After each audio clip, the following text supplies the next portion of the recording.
Assalamualaikum warahmatullahi wabarakatuh. Pemirsa, di mana saja Anda berada, selamat berjumpa kembali dengan channel YouTube Insan Dongeng. Pada kesempatan ini saya Bang Elgi akan melanjutkan Masa Bergolak bagian keempat. Penulis M.A. Salmun. Terima kasih kepada semua subscriber yang selalu setia mengikuti. Selamat mendengarkan. Aku rela dan tulus ikhlas, Ed, sahutnya dengan nada yang mengerti. Kalau kita sama-sama panjang umur. Tetapi sebagai wanita yang halus perasaannya, ia tiba-tiba membelokkan pembicaraan. Enak juga makanan gedoran ya, Ed. Mulyadi mengangguk dan berkata, aku ingin menyusul ibu ke Bogor. Tetapi bagaimana? Kendaraan amat sukar didapat, jarang sekali sopir yang berani. Naik kereta api masih bisa, Mintarsih berkata meyakinkan. Ya bisa, tanpa senjata, tetapi itu juga dengan risiko dicurigai, digeledah, dan ditawan di jalan, sahut Mulyadi. Ah, kamu ini mulai dungu, Ed. Tidakkah terpikir olehmu untuk menyamar? Coba kau hubungi Pak Marsaban, pengawas masinis, yang jelas pro-republik. Sebagai keluaran sekolah teknik, kamu tentu tahu urusan lokomotif. Jadilah misalnya stoker dalam lok yang ke Bogor. Ya, iya, ya, kata Mulyadi kegirangan sambil menepuk bahu adiknya. Kamu ini memang pantas bekerja di bagian intelijen dan security. Akalmu banyak. Terima kasih, Min. Aku sekarang juga akan menghubungi Pak Marsaban supaya dapat pergi ke Bogor tanpa berpisah dengan senjataku. Sesudah menceritakan keadaan di kampung dan pertempuran di Homan dan berpesan apa-apa kepada Haryadi, Mulyadi keluar. Mintarsih memandang belakang tubuhnya yang tegap itu dengan rasa penuh sayang. Di kebun kawung di rumah Pak Marsaban, orang tua yang penuh semangat perjuangan itu berbisik-bisik memberi instruksi kepada Mulyadi, terutama tentang tanda-tanda yang perlu diketahui, yang resmi dan yang tidak resmi. Artinya tanda kode dengan bunyi peluit untuk memberi isyarat bahwa kereta api itu ditumpangi oleh pegawai-pegawai Republikan. Tanda kalau di antara penumpang itu ada mata-mata atau ada anggota pasukan musuh, pun kalau kereta api itu kebetulan membawa benda-benda kepunyaan musuh. Semua isyarat itu perlu berhubungan dengan pencegatan oleh penghadang dan pengguling kereta api di masa itu.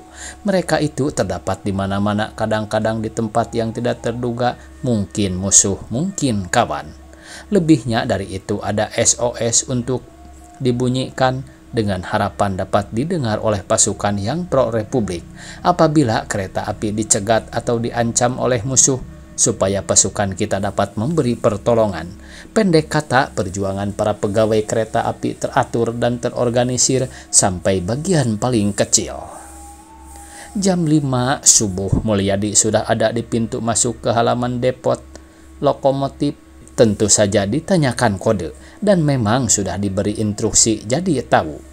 Seorang masinis tua berbadan tinggi besar menghampiri dan bertanya dengan kode spesial yang dijawab, saya anak kebun kawung.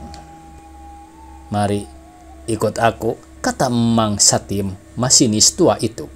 Di suatu tempat terpisah dari yang lain, dari Mulyadi diminta surat bukti diri dari Pak Marsaban, dan ini dikasihkannya kepada Mang Satim.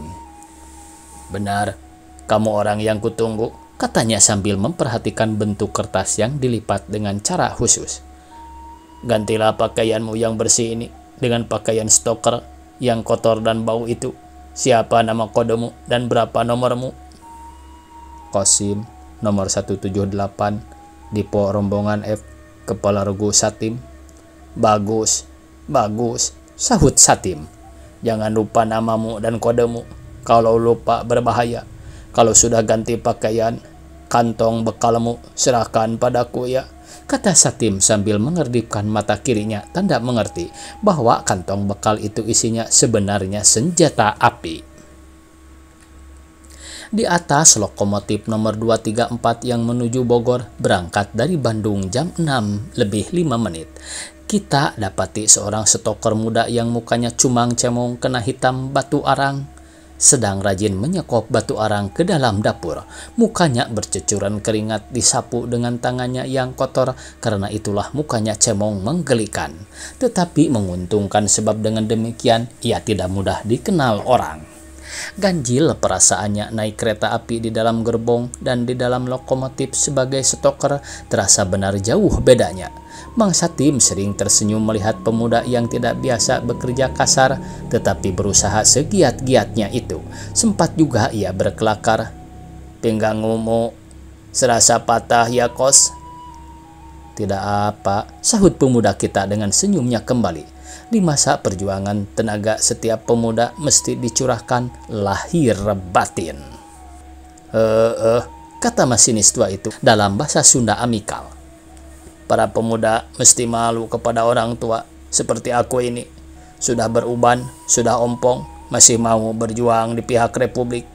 Anehnya, kami pegawai kereta api tidak banyak diusik oleh Nika. Rupanya asal kami mau bekerja sudah bagus, sebab mereka juga memerlukan pengangkutan.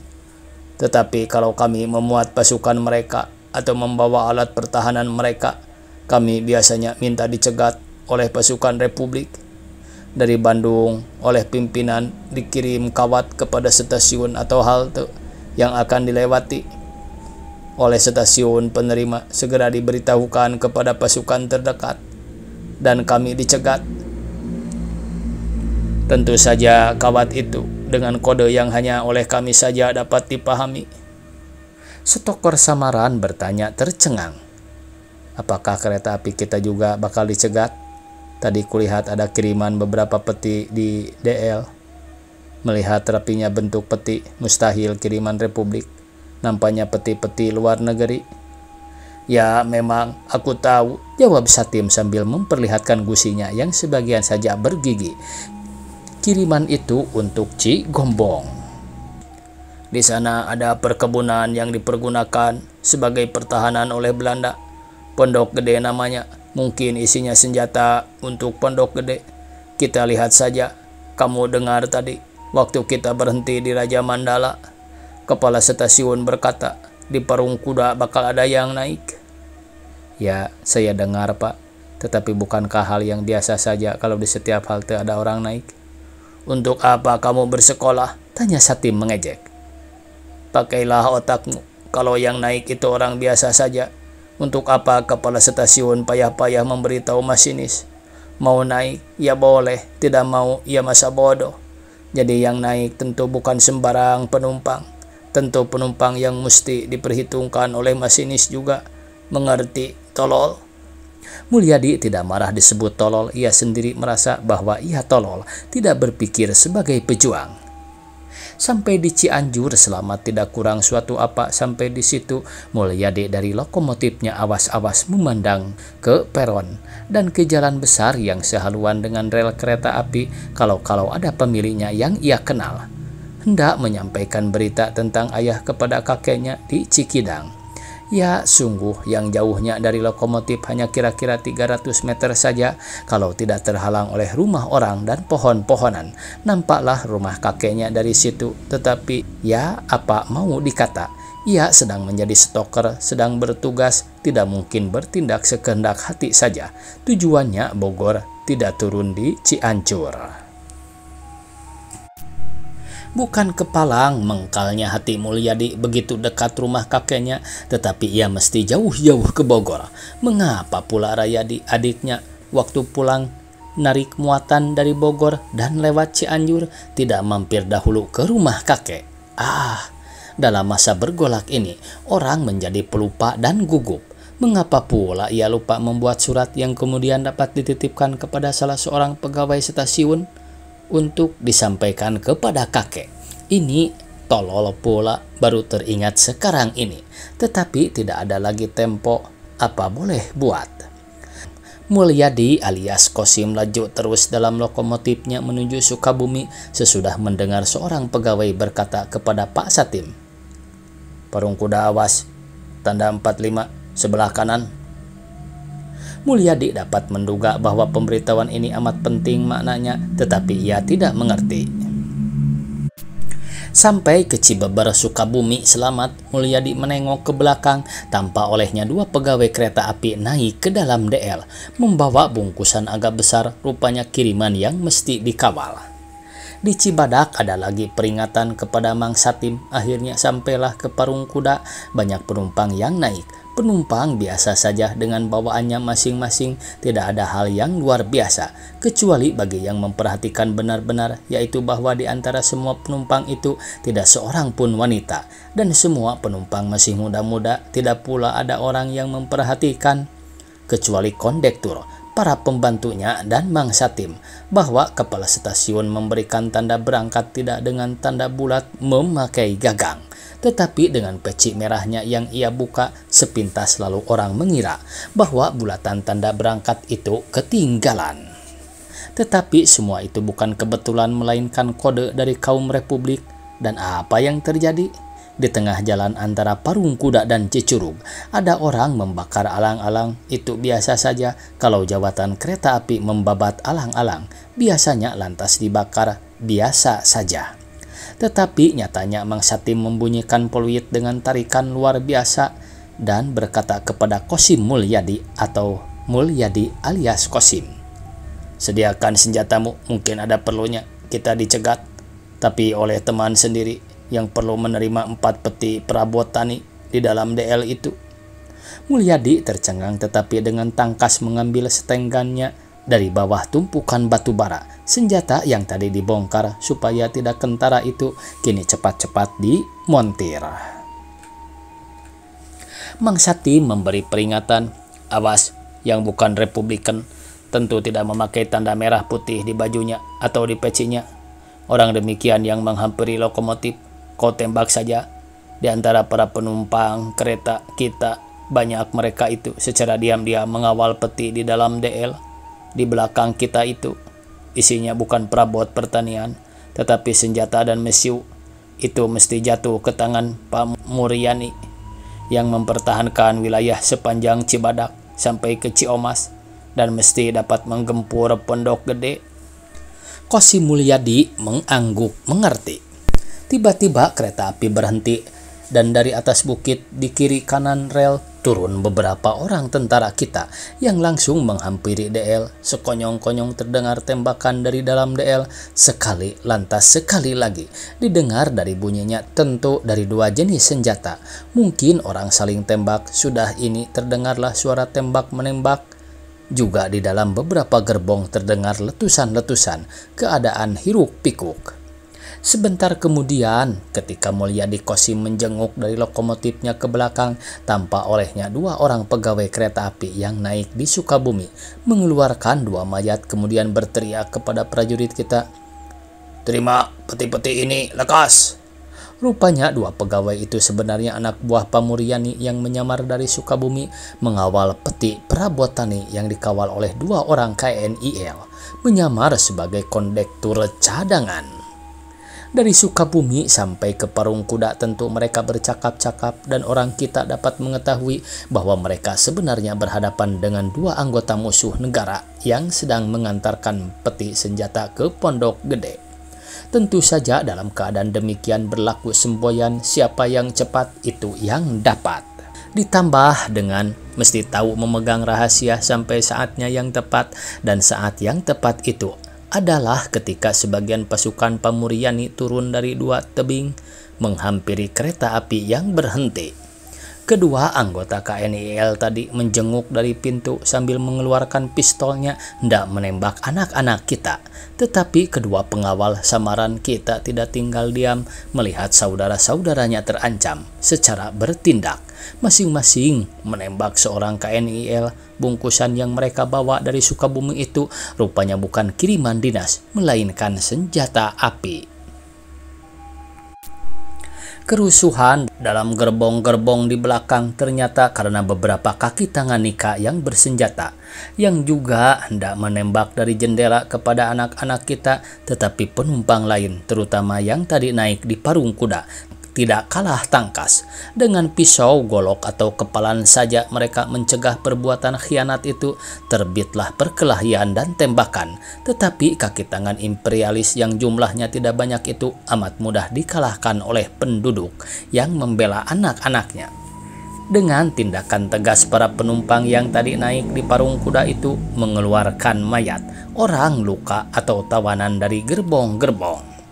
Ternyata para penumpang itu dari barisan polisi Cicurug yang sudah diberitahu tentang kiriman peti tadi, dan bersama dengan pasukan Pamuryani yang menghadang di tanda 45 itu membersihkan musuh Republik.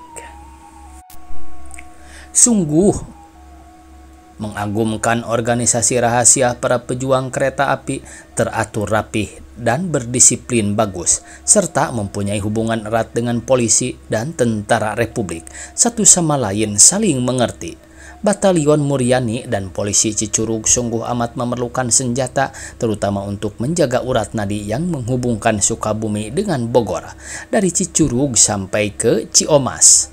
Disebabkan kerjasama yang teratur baik dengan teguh memegang rahasia, dapatlah mereka 4 peti senjata dengan cara yang boleh dikatakan mudah, lumayan.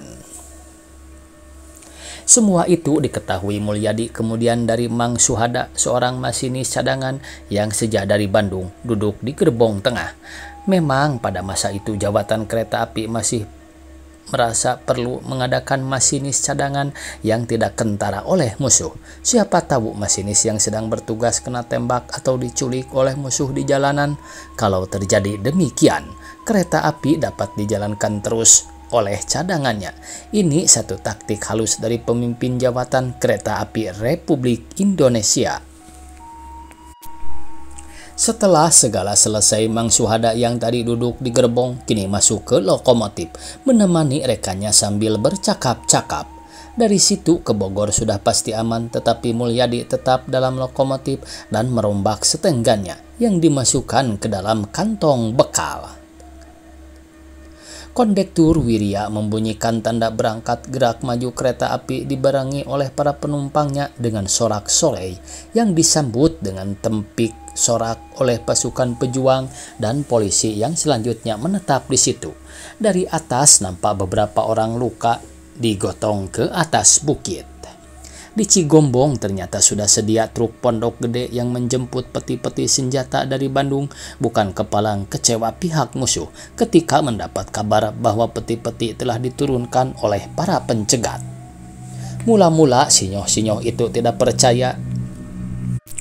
Tetapi setelah melihat darah di sana-sini, tanda habis perkelahian, barulah mereka percaya dan sambil bersungut-sungut dalam bahasa Belanda tangsi, semua kembali ke truknya. Air mukanya asam dan bengis, bangsa Indonesia semua tertawa dalam hatinya. Beberapa hari kemudian diterima kabar bahwa sinyoh-sinyoh yang sial itu disergap oleh anak-anak pesantren Lembur Pinang dengan melemparkan granat ke dalam truk, sehingga truk terjungkal karena sopir gugup dan terkejut. Lambat 2 jam dari waktu datang yang ditetapkan, barulah kereta api kami baru masuk ke stasiun Bogor, disambut oleh penduduk dengan tempik sorak menderu-deru karena selamat keluar dari pertempuran. Berita pertempuran itu sudah tadi dikawatkan dari stasiun Parung Kuda ke stasiun Bogor. Berita kemenangan menjalar cepat. Lokomotif masuk ke depo setelah mengadakan perjanjian dengan Mang Satim tentang masa pulang ke Bandung. Mulyadi berpamitan dari masinis tua yang kuat disiplinnya itu. Tentu saja orang tua itu tidak lupa memberinya kepada beberapa kode. Mulyadi terhuyung-huyung dengan muka kotor, pakaian kumal, dan hati berdebar-debar keluar dari emplasmen kereta api menuju jalan raya. Ia ingin segera bertemu dengan ibunya di Ciwaringin. Waktunya habis pemirsa, dicukupkan sekian. Billahi taufiq wal hidayah. Wassalamualaikum warahmatullahi wabarakatuh.